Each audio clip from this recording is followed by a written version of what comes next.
Chapter 6. Communicate. I will be careful to live a blameless life. When will you come to help me?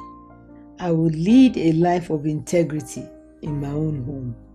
Psalm 101, verse 2. God created us as relational beings. That is, we are created to relate, and we find ourselves in different kinds of relationships, such as family, both spiritual and biological, friendship at different levels, casual acquaintance, business, or even romantic relationship with the opposite sex. With relationships comes the need to communicate. That is to say, man has been able to establish a way of passing across his thoughts, feelings, ideas, needs, dreams for the purpose of relating. In Genesis chapter 11, there is the account of how man related with each other through speech, a common language. But when God confused their language, they could not understand each other, and as such could no longer relate, and therefore went their separate ways. Genesis chapter 11, verses 7 and 8. Let us go down and there confound their language, that they may not understand one another's speech. So the Lord scattered them abroad from thence upon the face of all the earth. It is the same way we all seek to be understood, especially in our intimate relationships. We believe when we are understood, we will not be hurt, rather we will be loved, appreciated, respected, and cherished.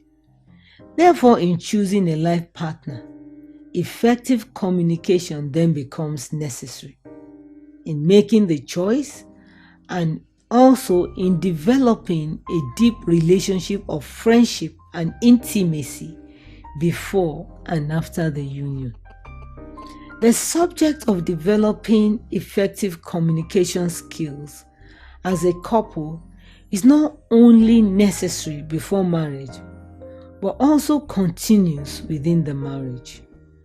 As long as there is a relationship, there will always be the need to be understood, and the need to be understood demands effective communication. It has often been said that communication is the lifeline of any relationship.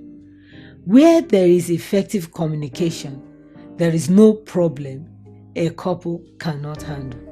Communication is generally defined to mean the act of transmitting, imparting, or the exchange of thoughts, messages, opinions, or information by speech, signals, or writing. The dictionary defines it as the exchange of information between people by means of speaking, writing, or using a common system of signs or behavior. Simply, it is a process of sharing verbal or non-verbal information with another person or group of persons in such a way that he or she or they understand what you are saying. Therefore, communication is viewed to be the link that creates a relationship between people. Someone once said, it is the life wire or the fuel on which the engine of relationships run. These thoughts, ideas, opinions, or feelings are relayed in the form of information. Communication then is the giving or receiving of information. However, communication is more than just giving information, but the information must be heard and clearly understood. The aim of communication in relationship is for the purpose of being understood. It is the process of transferring or disclosing knowledge about yourself. This is particularly important when it comes to knowing and understanding the person you desire to spend the rest of your life with. Information should be relayed in such a way that it can be understood, as couples are always communicating whether they utter words or not. Experts tell us that words comprise only about 7% of communication. Body language, 55%. Tone of voice, 38%. How we pass on information is interpreted along these lines. Even total silence carries a message which has a particular meaning to the perceiver, depending on how he or she interprets it. From the aforementioned, it can be inferred that for the act of communication to take place effectively, there has to be talking, listening, and understanding. Elements of communication. Communication must be two-way. All parties involved must participate before it can be said to be communication. That is, it is not one-sided. However, it begins with God. To experience effective communication with man, you must first develop your communication with God. He is our maker and knows how to mold us, guide, and help us build lasting relationships. Psalm 100 verse 3 says, "Know ye that the Lord, He is God. It is He that hath made us, and not we ourselves." There are two kinds of communication, verbal and non-verbal. It is verbal when it involves the use of words, and non-verbal involves the use of actions, facial expressions, body language, and letters. Why communicate? Number one, to know each other. The essence of relationships is getting to know each other. In a courtship relationship, you want to know the person you intend to spend the rest of your life with. You also want them to know and understand the kind of person you are, your beliefs, aspirations, and dreams.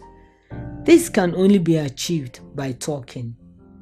A successful relationship is the product of knowing and understanding each other.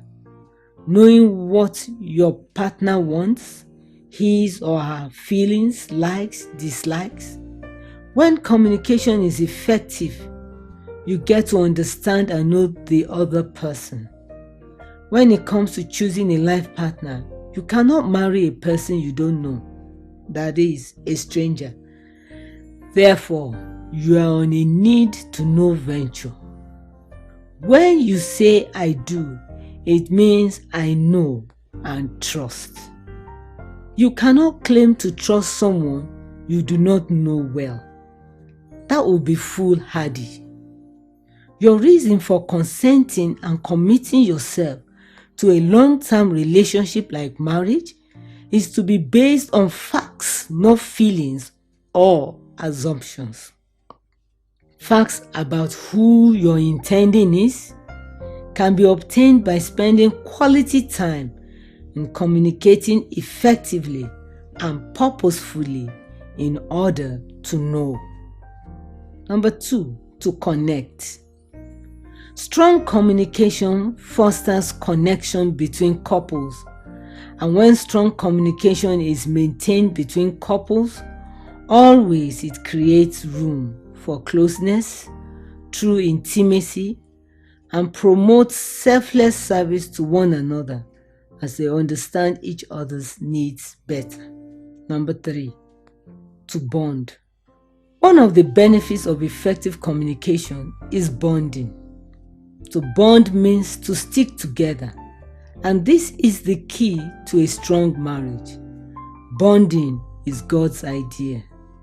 Therefore shall a man leave his father and his mother, and shall cleave unto his wife, and they shall be one flesh. Genesis 2:24. Bonding builds intimacy. Strong bonding results when there is a connection from the heart. This is a product of spending time talking and listening to one another. 4.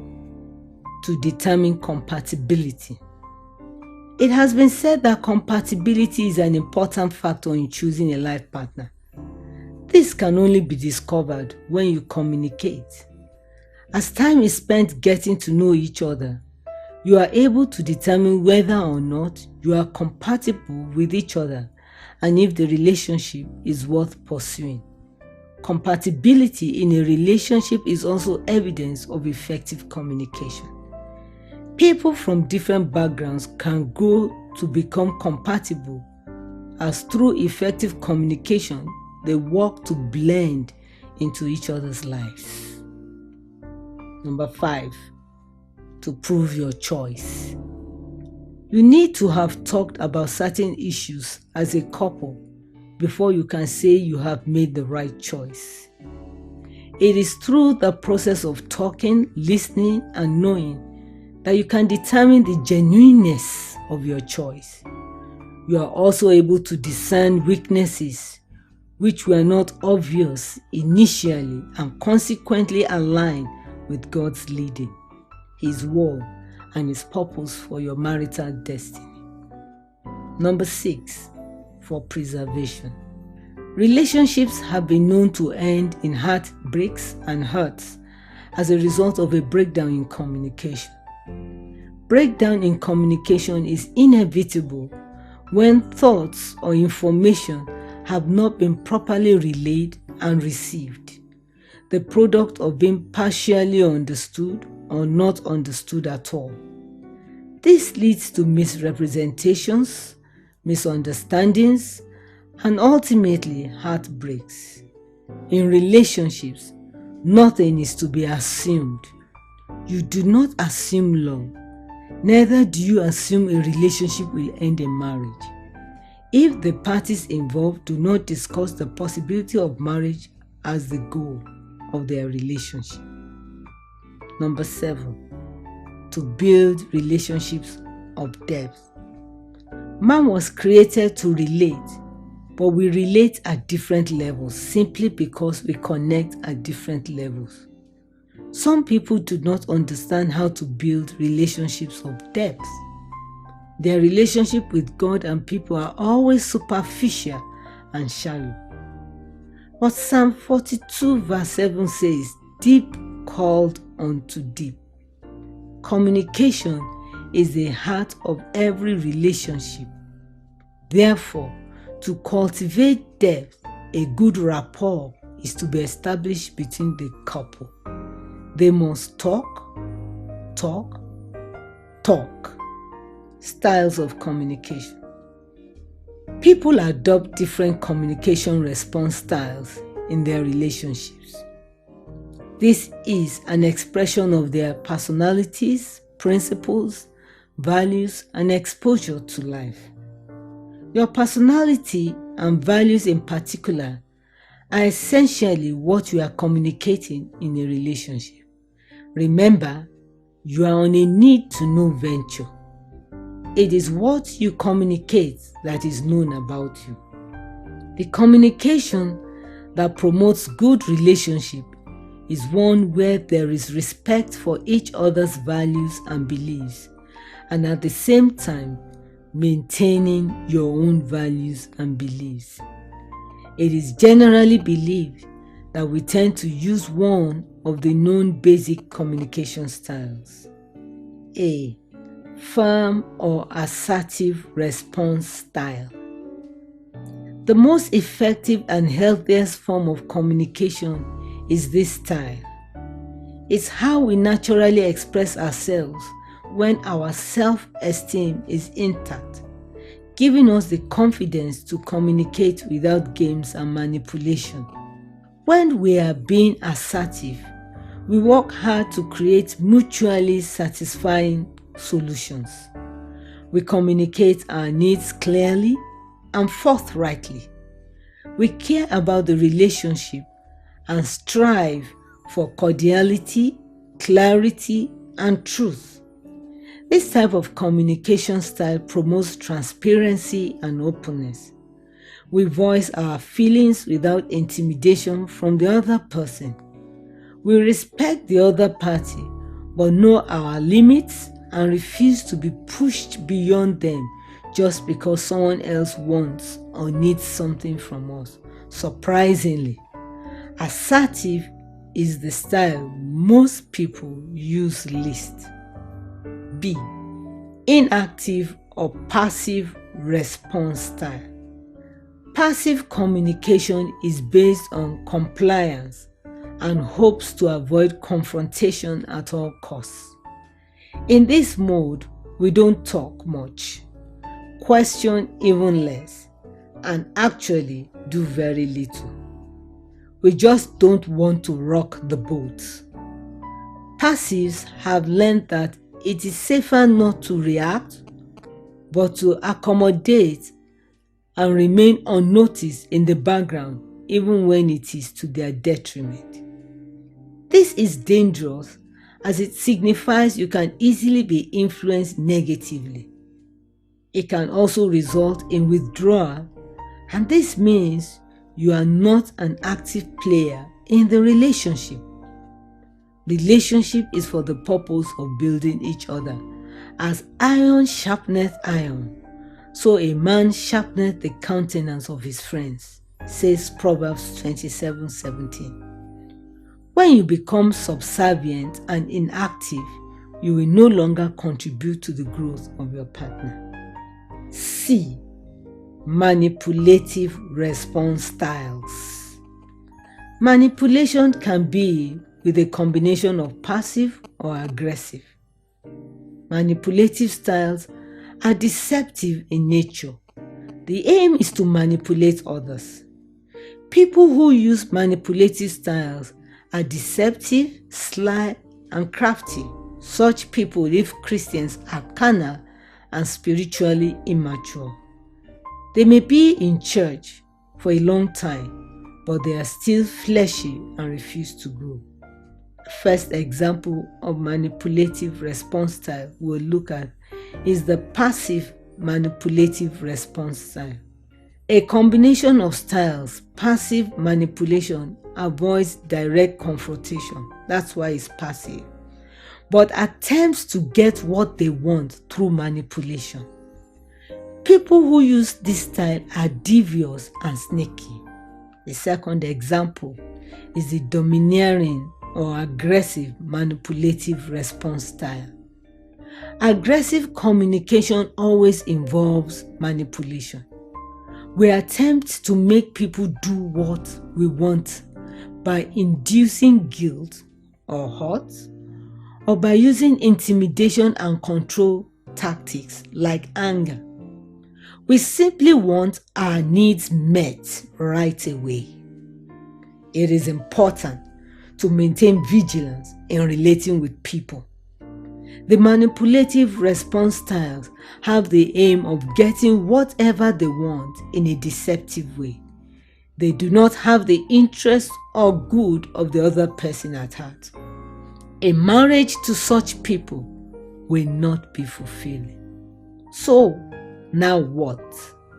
The only healthy communication style is the firm or assertive response style. However, we tend to use a combination of these styles depending on the person or situation. The styles we choose generally depend on what our past experiences has taught us will work best to get our needs met in each specific situation. Our family background, the media, association, and level of understanding all influence our communication style. Understanding the different types of response styles will help you learn how to react most effectively when confronted with different kinds of people. It will also help you recognize when you are using manipulative behavior to get your own needs met. Remember, you always have a choice as to which communication style you use. To take control of your life, practice, be more assertive. It will help you build meaningful relationships. If you have been experiencing challenges in your relationships because of your communication style, all you need to do is talk to God about it. Express in prayer your desire for a change, and when you have been falling short, ask for His help. This will require humility and sincerity on your part. You may also need to confess your past faults, especially wherever you have been manipulative and deceptive. How to communicate effectively in a relationship. When communication is effective in your relationship, you can build a strong bond which serves as a platform for building a lifetime love affair and intimacy eventually in marriage. The following are vital for this to happen. A. Time. Effective communication is the result of spending time with each other. Make out time for each other. There is the place for being in a group. There is also the need to spend time alone. During such times, you must engage in qualitative discussions. Remember, the goal is the need to be talking. Keep your word. Let your yes be yes and your no be no. If you do not keep your word, people will lose confidence in you, and it will make them skeptical about anything you say. This damages relationships. Speak the truth about who you are, the way you feel, your thoughts and emotions. Not telling the truth is dangerous. When people find out the truth elsewhere, confidence in your person is eroded. Don't draw undue attention to yourself when talking. Don't boast about who you are or what you have. Don't dominate the conversation. Give room to others to express themselves. C. Listening. To understand the other person, you need to listen attentively with your heart. Give undivided attention. Listen for unspoken words such as voice tone, body language, and emotions. Learn to be a good listener. Listen carefully to the spoken and unspoken words because it will help you determine what the other person wants. For example, a hug, an emphatic word, or a laugh. Don't get tired of listening to the same story over and over again. It sometimes helps in cases where the person has gone through a traumatic experience. Don't interrupt the person while he or she is speaking, except in asking questions that sincerely inquire into the meaning of what he or she is saying, so as to draw the person out and show genuine interest in what he or she is saying. Only one person speaks at a time. Listen with your ears, eyes, and your heart. Maintain eye contact, not in a confrontational or threatening manner, but in a warm and respectful way. Listen without judging. Listen to understand. Honor silence and time for reflection. Examples of what to talk about. Talk about your feelings, beliefs, values, and preferences, your personal history and needs, your hopes, dreams, and aspirations. Destroyers of effective communication in relationships. Hypocrisy. Romans 12:9 and 10, New King James Version says, "Let love be without hypocrisy. Abhor what is evil. Cling to what is good. Be kindly affectionate to one another with brotherly love, in honor, giving preference to one another. Do not wear a mask in your relationships. Rather, cultivate sincere and genuine care for others. You have only one life. The way you live matters. Your motives must be right to truly love. Premarital sex. Engaging in premarital sex is harmful to building strong communication in the relationship before marriage. This is because rather than spend time talking so as to get to know each other, you end up spending time in romance. This is not the same thing as talking. In fact, this will not help you know the person, as your feelings will become beclouded. Arguments. Proverbs 16:20 says, "He that handleth a matter wisely shall find good, and who trusteth in the Lord, happy is he." A gentle answer turns away wrath, but a harsh word stirs up anger, says Proverbs 15:1. Arguments do not help matters. It is not a productive way to communicate. Patience is to be developed in order to hear out one another. If you are angry or hurt about an issue, then defer the discussion to a later time when you can talk without hurt or anger, unguarded utterances, or careless talking. The heart of the righteous weighs its answer, but the mouth of the wicked gushes evil. Proverbs 15:20. Words are delicate. It is often said they are like eggs. Once dropped, they cannot be gathered. It has been known that utterances have destroyed relationships permanently. Ask the Holy Spirit to set a watch upon your mouth. Avoid the use of hurtful words that put your partner on the defenses. They trigger negativity, suspicion, lack of trust, and finality of opinion. Rather, use soft words that elicit less defensive answers. There should be no name calling, labeling, or belittling. Words such as stupid, lazy, stubborn, insensitive, selfish reduces the relationship to a lower level. Keep communication lines open by not withdrawing or isolating yourself or deliberately avoiding the other person. Never threaten your partner, and don't keep making reference to past mistakes. Proverbs 16:27 says, "An ungodly man diggeth up evil, and in his lips there is as burning fire." Now that we understand how to love and communicate effectively, we are ready to choose.